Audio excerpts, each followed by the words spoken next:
Easy rava cake at home part 1 வந்து video முன்னாடி இருக்கும். இது பார்ட் 2 வீடியோ. ஃபஸ்ட்டு நம்ம வந்து ஒரு தோசை தவா வந்து ப்ரீ ஹீட் பண்ணிக்கலாம் ஒரு 10 மினிட்ஸ். அதுக்கடுத்து குக்கரை வந்து இந்த மாதிரி கொஞ்சம் கீ தடவிட்டு அது நல்லா கோதுமை மாவில் டஸ்ட் பண்ணிவிட்டு நம்மளோட பேட்டரை வந்து போர் பண்ணிக்கலாம்.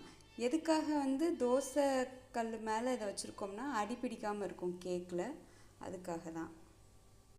குக்கருக்கு வந்து கேஸ்கட் போடாமல் விசில் போடாமல் லாக் பண்ணிடலாம். இந்த கேப்பை வந்து ஏதாவது ஒரு டம்ளர் இல்லை லிட்டு வச்சு கவர் பண்ணிக்கலாம். அரௌண்ட் ஒரு 35 to 40 மினிட்ஸில் கேக் பேக் ஆகிடும். நல்லா பேக் ஆகிட்டு